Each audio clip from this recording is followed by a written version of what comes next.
창세기 35장 1절에서 8절 제가 읽겠습니다. 하나님이 야곱에게 이르시되 일어나 베델로 올라가서 거기 거주하며 내가 내 형 에서의 낯을 피하여 도망하던 때에 내게 나타났던 하나님께 거기서 제단을 쌓으라 하신지라. 야곱이 이에 자기 집안 사람과 자기와 함께한 모든 자에게 이르되 너희 중에 있는 이방 신상들을 버리고 자신을 정결하게 하고 너희들의 의복을 바꾸어 입으라. 우리가 일어나 베델로 올라가자. 내 환난 날에 내게 응답하시며 내가 가는 길에서 나와 함께 하신 하나님께 내가 거기서 제단을 쌓으려 하노라 하며 그들이 자기 손에 있는 모든 이방 신상들과 자기 귀에 있는 귀고리들을 야곱에게 주는지라. 야곱이 그것들을 세겜 근처 상수리 나무 아래에 묻고 그들이 떠났으나 하나님이 그 사명 거울들로 크게 두려워하게 하셨으므로 야곱의 아들들을 추격하는 자가 없었더라. 야곱과 그와 함께한 모든 사람이 가나안 땅 루스 곧 베델에 이르고 그가 거기서 제단을 쌓고 그것을 엘 베델이라 불렀으니 이는 그의 형의 낯을 피할 때에 하나님이 거기서 그에게 나타나셨음이더라. 리브가의 유모 드보라가 죽음에 그를 베델 아래에 있는 상수리 나무 밑에 장사하고 그 나무 이름을 알론 바굿이라 불렀더라. 아멘. 벌써 16번째 시간이 되어서 이제 오늘 야곱 얘기가 끝나게 되는데 다음 주부터 창세기의 마지막을 장식하는 요셉 얘기를 우리가 몇 주간 살펴보려고 하는데 많이 빼먹었죠, 우리가. 신학교 공부하는 건 아니니까 큰 흐름만 잡아가는데도 그래도 꽤 여러 주간 지금 이렇게 창세기를 살피며 저도 공부가 되고 참 은혜가 되는 시간입니다. 엘 베델, 베델의 하나님이죠. 베델은 하나님의 집이고 야곱이 형과 아버지를 속이고 도망자가 되어서 삼촌 라반, 밧단 아람, 하란으로 도망할 때 베델에 나타나셔서 그를 만나주신 내가 너가 가는 길에 너와 함께하고 너를 돌아오게 하리라 하신 그 베델 몰랐는데 돌베개 베고 잠들었는데 거가 하나님의 집이었다. 그래서 그가 맹세를 하죠. 서원을 합니다. 하나님이 내 가는 길에 함께 하시고 평안히 아버지 집 가나안 땅으로 돌아오게 하시면 여기가 하나님의 집이 될 겁니다. 그렇게 맹세를 했는데 그것을 지키지 못하고 있어요. 여러 가지 이유가 있었겠죠. 그래서 그가 밧단 아람, 이게 글씨는 아마 잘 안 보이실 수 있겠는데 저 유프라테스 강 상류 측에 있는 위에 있는 거기에 하란 밧단 아람입니다. 거기가 이제 꽤 멀죠. 상당히 멀어요. 거기에 도망을 갔다가 이제 20년 세월을 지나고 하나님이 돌아가라 그래서 돌아왔단 말이죠. 그래서 마중 나온 형을 만난 다음에 따로 이제 양떼도 많고 식솔도 많으니까 이제 자기가 거할 곳에 정착을 하는데 먼저 우리간이라는 이름을 가진 숫곳이라는 곳에 거기 사해 위쪽에 보면은 사해 서쪽에 베델이 있고 그 위에 세겜이 있고 그 위에 숫곳이라고 해놨는데 사실은 저기는 아니고요. 약간 더 오른쪽 요단 동편입니다. 어쨌든 세겜과 그렇게 멀지 않습니다. 그래서 먼저는 요단 약간 동편 야복강 있는 그쪽에 숫곳이라는 곳에 터를 잡아요. 그래서 거기 정착해서 한동안 살다가 무슨 이유인지는 몰라요. 성경에 그게 나와 있지는 않습니다. 여러 가지 이유가 있겠죠. 그래서 조금 떨어진 요단 서편에 베델 위에 있는 세겜이라는 곳에 정착하게 합니다. 이 세겜은 그리심산과 에발산 사이의 평야 지대예요. 그게 창세기 33장 17절에서 20절에 나와 있어요. 한번 같이 읽죠. 보이시나요? 찾진 마시고 읽겠습니다. 시작. 또 이스라엘 자손이 애굽에서 가져온 요셉의 뼈를 세겜에 장사하였으니 이곳은 야곱이 백크시타를 주고 세겜의 아버지 하몰의 자손들에게서 산 밭이라. 그것이 요셉 자손의 기업이 되었더라. 여호수아 24장 32절에 소급해서 다시 나오는 걸 우리가 먼저 봤는데, 창세기 33장 17절에서 20절 바로 그 앞에 한 장 넘기면 되니까 한번 넘겨보시죠. 창세기 33장 17절에서 20절. 여호수아서에도 그걸 베크시타에 사서 세겜에 이스라엘 가족이 정착한 걸 말씀하고 있는데, 그 앞에 33장 17절에서 20절에 나옵니다. 그것도 한번 같이 읽죠. 시작. 야곱은 숫곳에 이르러 자기를 위하여 집을 짓고 그의 가축을 위하여 우릿간을 지었으므로 그 땅 이름을 숫곳이라 부르더라. 야곱이 밧단 아람에서부터 평안히 가나안 땅 세겝 성읍에 이르러 그 성읍 앞에 장막을 치고 그가 장막을 친 밭을 세겜의 아버지 하몰의 아들들의 손에서 베크시타에 샀으며 거기에 제단을 쌓고 그 이름을 엘렐로헤 이스라엘이라 불렀더라. 예. 그래서 숫곳을 거쳐서 한동안 숫곳에 머물렀다가 세겜에 정착을 해서 이제 계속 세겜에 머물고 있는데, 그 하몰의 아들들의 손에서 베크시타에 이 땅을 샀다고 합니다. 한 크시타는 양 한 마리로 추정합니다. 그 당시 가격으로. 그러니까 베크시타니까 양 100마리예요. 꽤 되는 액수죠. 그 액수를, 양을, 그땐 뭐 돈으로 거래하는 게 아니니까요. 양 100마리를 주고 그런 식으로 해서 그 땅을 사서 거기에 정착을 한 거예요. 그리고 거기에 제단을 쌓고 엘렐로헤 이스라엘이라. 엘, 하나님, 엘로헤 이스라엘, 이스라엘의 하나님. 하나님, 이스라엘의 하나님. 그렇고 거기에 제단을 쌓고 하나님께 제사 드린 거죠. 그렇게 세겜에서 한동안 살게 되고, 거기에서 디나가 그 하몰의 아들 그 추장 세겜에게 추행을 당해서 그 형제인 배가 같은 레위와 시므온이 할례를 행하게 하고 남자들이 꼼짝도 못하는 그 기간 동안 다 죽여버립니다. 그 야곱은 그것을 책망합니다. 왜 이렇게 했느냐. 그래서 30절 32절 창세기 34장 30절 31절에 보면은 내게 화를 끼쳐 나로 하여금 이 땅의 주민 곧 가나안 족속과 브릭스 족속에게 악취를 내게 하였도다. 굳이 그렇게까지 할 필요가 있었느냐. 나를 치고 나를 죽이리니 그러면 나와 내 집이 멸망하리라. 아버지가 책망하니까 이 시므온과 레위가 그들이 이르되 그가 우리 누이를 장녀같이 대우함이 옳으니이까. 우리가 뭘 잘못했습니까? 그가 먼저 우리 누이를 욕보였으니까 우리가 당연히 그렇게 한 것입니다. 그리고 이렇게 좀 어려운 일이 생겼어요.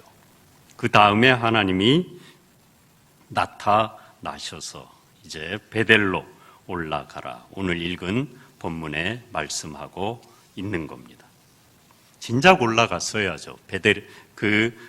창세기 28장 20절에서 22절에 그 베델에 나타나신 하나님 앞에 야곱이 돌단을 쌓으면서 하나님 앞에 기도하기를, 맹세하기를, 함께 하셔서 나를 이 길에 지켜주시고 또 평안히 아버지 집으로 돌아오게 해주시면 하나님이 여호와가 나의 하나님이 되리라. 그리고 이 돌이, 거기 돌을 쌓았단 말이죠. 하나님의 집이 되리라. 맹세, 서원을 했는데 뭐 또 돌아와 보니까 살기 바쁘잖아요. 사람이라는 게. 우리도 뭐 사람과의 약속도 그렇고 또 보이지 않는 하나님과의 약속, 뭐 엄청난 약속은 우리가 기억하고 지키려고 노력하지만 그렇지 않은 건 바쁘다는 핑계로 뭐 하나님도 잊어버리고 그렇다고 내가 하나님을 버린 것도 아니고 뭐 그 정도는 이해하시겠지. 그러고 언젠가는 지키면 되지 뭐. 하나님 조금만 기다려 주세요. 제가 지금 좀 바쁩니다. 그럴 때가 있잖아요. 야곱도 아마 뭐 여러 가지 살기 바쁜 이유가 있었겠죠. 또 그가 그 당시는 정말 철저하게 맹세하지 않았겠습니까? 얼마나 간절합니까? 근데 사람이요 바뀌잖아요, 마음이. 그죠? 평안이 돌아왔으니까, 뭐 옛날처럼 그렇게 간절하지 않은 거죠, 지금 상황이. 거부가 되었고, 형과도 화해했고, 그러니까, 뭐, 여기서 기도하면 되지, 뭐, 열심히 사는 게 믿음 지키는 거지, 뭐, 합리화를 하는 겁니다. 이때 하나님께서 나타나셔서 그가 하나님께 약속한 맹세를 기억하고 실행에 옮기게 하시죠. 야곱에게 이르시되 일어나 베델로 올라가서 거기 거주하며 내가 내 형 에서의 낯을 피하여 도망하던 때에 내가 나타났던 하나님께 거기서 제단을 쌓으라 하신지라. 하나님도 그걸 원하고 기뻐하시지만 사실 이거는요, 야곱이 먼저 하나님께 맹세한 거예요. 평안이 도래하게 오게 하시면 이 쌓은 돌단이 하나님의 집이 될 겁니다. 거길 성소를 삼겠다는 거죠. 마음의 성소를 삼고 거기에서 하나님께 예배하고 제사 드리겠다고 해놓고는 지금 꽤 오랜 세월을 지키지 못하고 있는 겁니다. 마침 세겜 족속과도 지금 분란이 생겼고 고민하던 차에 하나님이 나타나셨으니까 또 내가 하나님과 약속을 지키지 않아서 이런 일이 생긴 게 아닌가, 그런 마음도 좀 들었겠죠. 그래서 두말 없이 다 정리하고 베델로 올라갑니다. 집안 사람과 자기와 함께한 모든 자에게 이르되 너희 중에 있는 이방 신상들을 버리고 자신을 정결하게 하고 너희들의 의복을 바꾸어 입으라. 예배의 정신과 태도죠. 버립니다. 이방 풍습 신상들 당연히 버려야죠. 하나님 앞에 그대로 가지고 가서 하나님을 제사한다는 건 말이 되지 않는 겁니다. 그러니까 이게 아내가 또 라헬이 드라빔을 훔쳐서 가져온 그 이방 신상, 요즘에 말하면 부적과 같은 그런 것도 있었고요. 또 이방 그 가나안의 풍습을 따라서 많은 그런 신들을 섬겼을 겁니다. 그걸 다 버려라. 하나님께 올라가서 순전히 우리가 하나님께 제사하자. 이방신, 세상 풍습 다 버려야죠. 그 다음에 자신을 정결하게 합니다. 몸과 마음을 다 정결하게 한 거죠. 그리고 옷도 갈아입어요. 의복을 바꾸어 입으라. 우리가 주일날 하나님 앞에 나와 예배할 때도 뭐 꼭 좋은 옷 그런 게 아니어도 정결하게 깔끔하게 하고 오잖아요. 집에 그냥 누워 자던 것으로 나오진 않잖아요. 그게 하나님을 예배하는 예배의 태도를 보여주는 것이기도 하기 때문이에요. 그래서 마음이 먼저죠. 아무리 외적으로 정결해도 마음이 다른 데 가 있으면 그 예배 하나님이 받지 않지만, 그러나 마음은 외적으로 표현되게 돼 있는 겁니다. 그래서 이 야곱이, 이스라엘이, 지금 이제 이스라엘로 바뀌었죠, 이름이. 이스라엘이 하나님께 그 자기의 맹세를 기억하고 베델로 올라가면서 우상을 버리고 세상 풍습을 버리고 그 다음에 돌이켜서 정결하게 하고 하나님께 올라가는 겁니다. 환난 날에 그를 만나 주셨던 그 베델을 기억하고 올라가는 거예요. 요 그림의 돌이 바로 꼭 저렇게 생겼겠어요. 어쨌든 거기에서 기념으로 돌단을 쌓았거든요. 그 돌을 세웠단 말이에요. 그거 다시 올라가서 붙드는 모습을 이렇게 누가 그려 놓은 거예요. 그렇게 해서 올라갔어요. 오늘 본문의 제목이기도 하고 또 본문에 나오는데 7절에 그가 거기서 제단을 쌓고 그것을 엘 베델이라 불렀으니, 베델의 하나님이라는 거예요.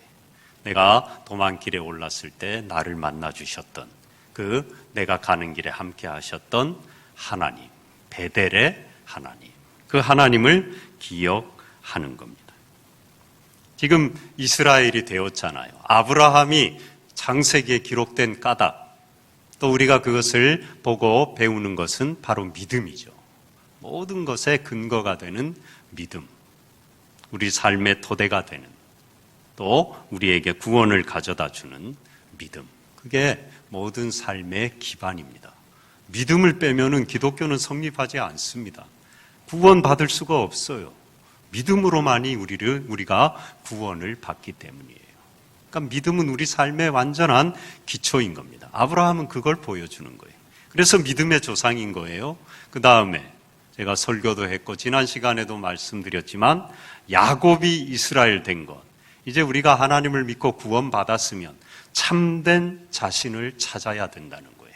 그래서 야곱, 발뒤꿈치를 찾는 욕망의 사다리만 추구했던 약탈자, 속이는 자, 쟁취자 야곱이 변하여 하나님께 모든 걸 맡기는, 하나님이 져주시는, 하나님이 승리를 가져다 주시는 이스라엘, 하나님의 자녀, 참된 정체성을 하나님 안에서 발견하는 한 참된 나로 살아가게 하셨다는 것, 그게 우리의 삶에도 똑같이 이루어져야 된다는 것. 하나님이 우리에게 믿음을 주시고 예수님을 이 땅에 보내셔서 하나님의 나라를 회복하고 우리를 구원하신 까닭이라는 것.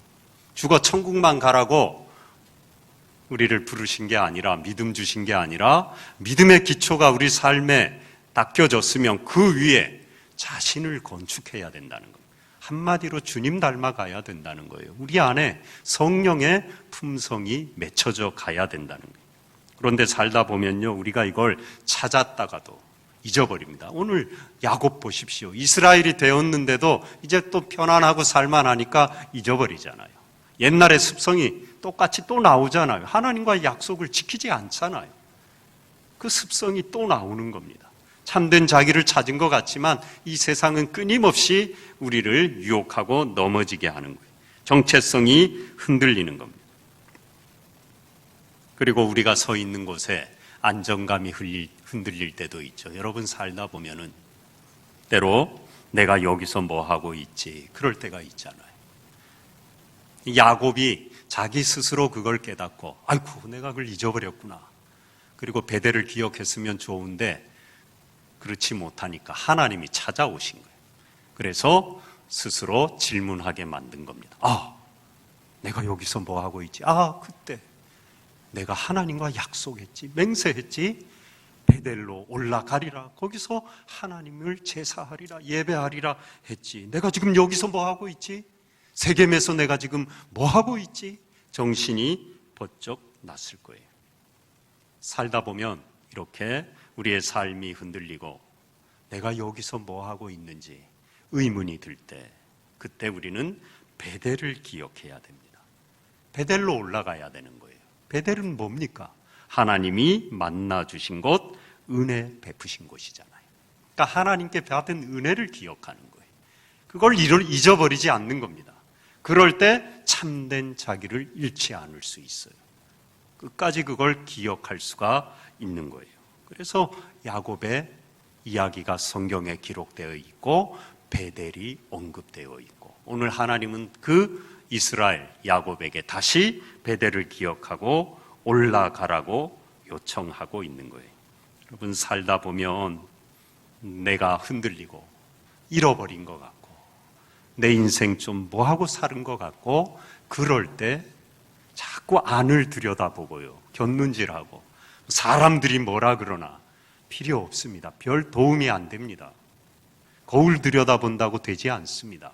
그때는 과거에 내게 베푸신 하나님의 은혜를 기억해야 돼요. 그리고 그리로 가야 돼요. 뭐 장소도 갈 수도 있고요. 저도 가끔 갑니다. 요즘은 잘은 못 가죠. 거리도 멀고. 근데 늘 기억합니다. 자주 기억합니다. 기도할 때 하나님이 만나 주신 것.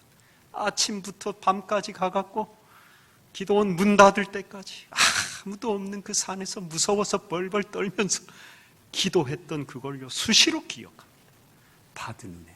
그때 내가 얼마나 하나님을 간절히 사모했는지, 그때 하나님이 내게 어떤 은혜를 주셨는지. 그러면은 때로 좀 흔들리고, 이 코로나 때문에 목회도 좀 뭐 막 신나게 해도 될까 말까 한 판에 그럴 때 그 은혜를 자꾸 기억하는. 그러면은 좀 흔들리려고 하다가도 뭐 하고 있지 내가 지금, 그러다가도 정신이 번쩍 나는 거. 그 돌단을 기억하는 거. 그걸 붙드는 거예요. 그러면 그 은혜가 내게 그대로 고스란히 엄습해서 덮치는 거. 그때 나와 함께 하신 하나님, 이 도망자 길에 나를 평안하게 아버지 집으로 돌아오게 하신 하나님, 나를 그렇게 10번이나 속인 삼촌의 손에서, 그 소나기에서 나를 건져주신 하나님, 오히려 거기에서 거부가 되게 하신 하나님, 그 하나님을 붙드는 거예요. 그러면 좀 흔들리다가도 제자리를 찾는 겁니다. 엘 베델, 베델의 하나님. 여러분도 그럴 때마다 과거에 베푸신 은혜, 베델을 기억하십시오. 그리로 돌아가세요. 그 은혜를 붙드시기 바랍니다. 그러면은 내 삶이 견고하고 내 기도가 흔들리지 않아요. 누가 뭐라 그래도 튼튼한 토대 위에 나를 잃지 않는 겁니다. 나를 지킬 수 있어요. 자녀됨의 권세를 뺏기지 않는 거예요. 이게 그리스도인의 삶인 것입니다. 이렇게 하나님은 공연히 야곱 얘기를 성경에, 그것도 가장 앞에 창세기에 기록해 놓은 게 아니에요. 야곱이 변하여 이스라엘이 되었듯이 참된 나를 잃어버리고 상실하고 낙원을 떠났던 우리가 하나님의 품에 안겨서 참된 나를 발견하고 우리 모두도 이스라엘이 되어서 살아가게 함이에요. 그런데 한 가지 기억해야 될 것은요, 이 세상은 계속해서 우리를 안에서 나를 찾아보라고 속삭입니다. 조금 도움이 되는지는 모르지만 안 됩니다. 미안하지만 기독교가 진리인 까닭, 이게 은혜인 까닭, 여기에 생명이 있는 까닭이 뭔지 압니까? 다른 모든 종교, 그건 뭐 참된 종교도 아니죠. 어찌됐건 뭐 종교라고는 하니까 보면은 참된 나를 찾자는 거예요. 결국은 내가 누군가 하는 거예요. 근데 안 돼요. 어느 정도까지는 도움이 조금 될 수는 있어요. 안 됩니다. 불가능합니다. 그러니까 진리가 아니에요. 기독교는 왜 진리냐? 거울 보면 나를 알 수 있듯이요. 거울 안 보고 여러분, 내가 나 자신을 알 수 있습니까? 옷에 뭐가 묻었는지, 얼굴에 뭐가 묻었는지 알 수 있습니까? 거울 봐야만 됩니다. 그 거울은 타산지석이 될 수도 있고 다른 사람이 될 수도 있죠. 그가 내게 던져주는 말 때문에 내가 이런 게 부족하구나. 내 모습이 저렇게 비춰주는구나. 눈에 보이는 거울만이 아니죠. 모든 다른 사람들도 거울이 되어야 나를 알 수 있듯이. 그런데 이 세상의 거울은 참되질 않아요. 자기 관점에서. 거울도 거기에 뭐가 묻어 있으면 제대로 안 보여요. 그런데 말씀의 거울, 거룩하신 하나님 성령의 조명 앞에, 그 은총의 빛 앞에 서면은요, 그거는 완전한 거울이에요. 거긴 때도 묻지 않고요, 한쪽만 비추지도 않고요, 또 자기 관점으로, 선입관으로, 자기 입지에서 나를 판단하지 않아요. 하나님은 전체를 보시고 우리의 속속들이 다 아시고 머리카락 숫자까지 아시고 우리를 비춰주셔요. 그러니까 기독교는 그 하나님 앞에 선단 말이에요. 그러니까 나를 바로 알 수가 있어요. 그래서 진리인 겁니다. 참된 나를 찾게 해주는 이 세상의 단 하나의 진리, 기독교인 거예요. 하나님의 말씀인 겁니다. 거룩하신 하나님의 계시에 비친 거예요. 그래서 기독교는요, 하나님이 누군지를 알아야 되는 겁니다. 너희는 나를 누구라 하느냐? 주는 그리스도시요 살아계신 하나님의 아들이십니다. 하나님을 바로 알 때만이, 하나님 앞에 설 때만이 나를 바로 알 수 있어요. 참된 나가 될 수 있어요. 세상에 어디 그런 데가 있습니까? 전부 책 보고 혼자 뭐 벽 보고. 하나님이 없잖아요. 자기 안을 아무리 자기가 들여봐도 이미 자기 눈이 손상되었는데, 영적인 시력을 상실했는데, 자기 관점으로 아무리 참된 내가 되어보려고 해도 불가능한 거예요. 참된 나를 빚으신 그 하나님의 형상을 내게 심어주신 거룩하신 하나님의 계시의 빛 앞에 설 때만이 우리는 참된 나를 발견하게 됩니다. 참된 나가 될 수 있는 겁니다. 그래서 베델로 올라가야 되는 거예요. 이스라엘, 지금은 야곱은 아니에요. 계속 야곱이라고도 나오지만 그 뭐 그냥 그렇게 쓰는 거죠. 뭐 틀린 건 아니니까요. 또 자꾸 야곱으로 자기를 잃어버리고 돌아가고, 벌써 또 맹세 지키지 않고, 그러니까 베델로 올라오라는, 나를 좀 만나라는 겁니다. 내 앞에 서라는 거예요. 그러면은 참된 나를 잃지 않는다. 이게 기독교예요. 그러니까 우리는 매일매일 말씀 앞에, 거룩하신 하나님 앞에, 은혜의 존전 앞에 나아가는 거예요. 그러면 절로 그 성령이 나를 이렇게 비춰주는 거예요. 기도하며 감은 눈 안에 내 모습이 보이는 거예요. 그러면 또 내가 길을 잃었구나. 내가 또 야곱의 습성을 반복하고 있구나. 베델을 기억해야지. 그리고 이스라엘이 되는 겁니다. 회복되는 겁니다. 참된 나로 살아갈 수가 있는 거예요. 그리고 마지막으로 오늘 말씀 가운데도 그런 내용이 있는데, 과거에 받은 은혜, 베델을 기억하고 베델로 올라가서 참된 나를 발견하는 것. 과거의 은혜를 회상하고 기억하고 돌아보는 것. 그것이 현재의 내 자리를 받아들이게 합니다. 뒤집어 말하면 사람이 살다 보면 힘들고 어렵고 기도 응답이 안 되고 그러면 또 뜻하지 않은 일이 생기면, 뱉어내고 싶은 일이 생기면 우리가 다 받아들이질 못하잖아요. 많은 사람들이 이것 때문에 씨름하고 살아가잖아요. 코로나도 지금 우리가 왜 힘듭니까? 너무나 전대미문에 뜻하지 않은 상황, 이 받아들이기가 어렵잖아요. 왜 이런 게 와갖고 이게 참 곤란하게 애들 학교도 못 가고 이게 하루 종일 집안에서 뽀닥뽀닥 스트레스 받고 이게 뭡니까?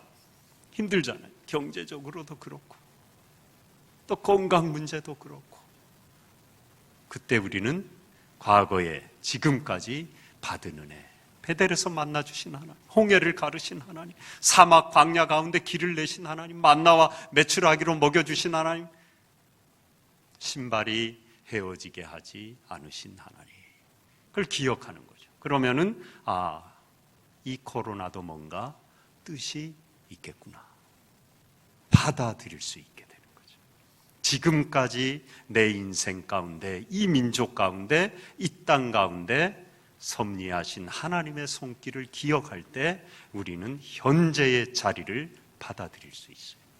그게 신앙인 겁니다. 그게 은혜인 거예요. 그래서 우리는 베델로 자꾸 올라가야 되는 거예요. 이전에 받은 은혜를 기억해야 돼요. 회복해야 되는 것입니다.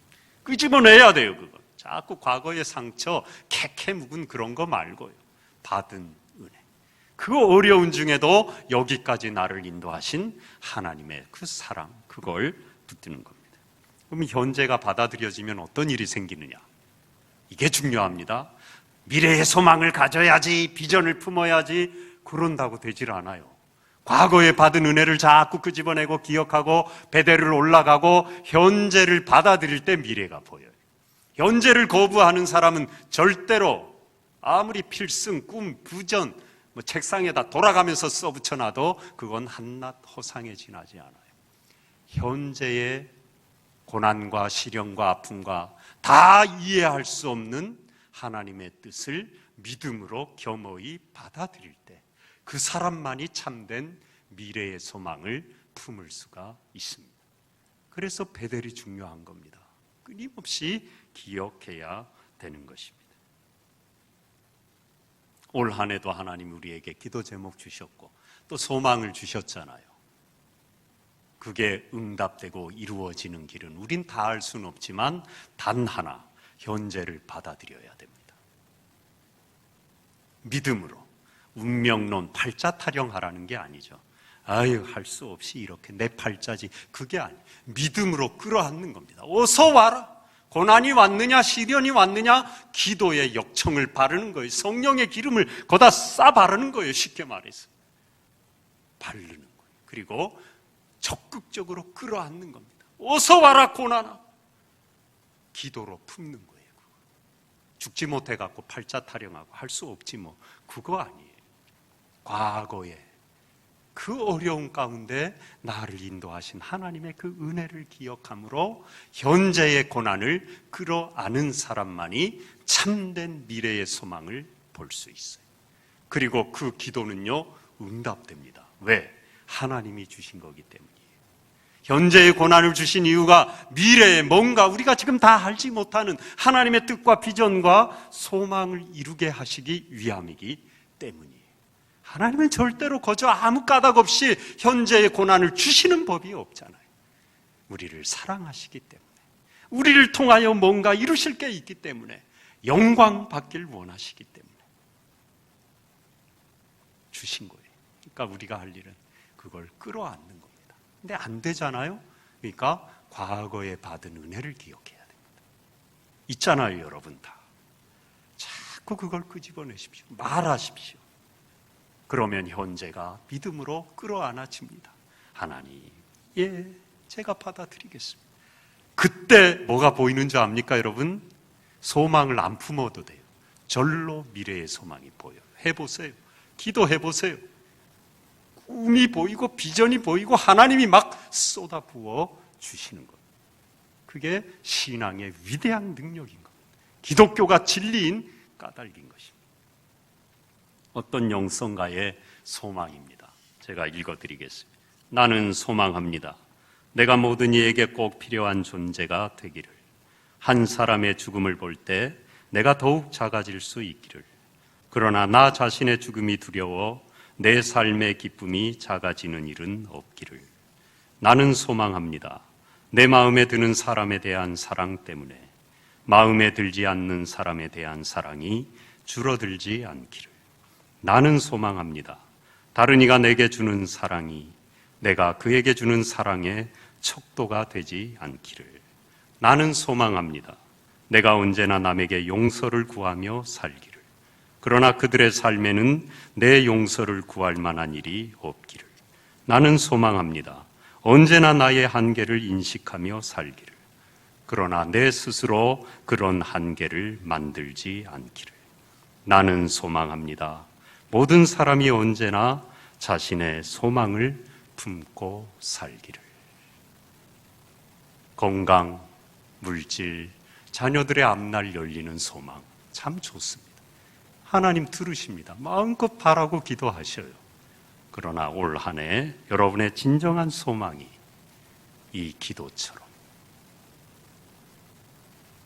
모든 사람이 소망 가운데 살기를 원하는 그런 소망으로 하나님이 주신 소망을 바라고 기도하고 하나님 앞에 드려지는 삶이 되시기를 축복합니다.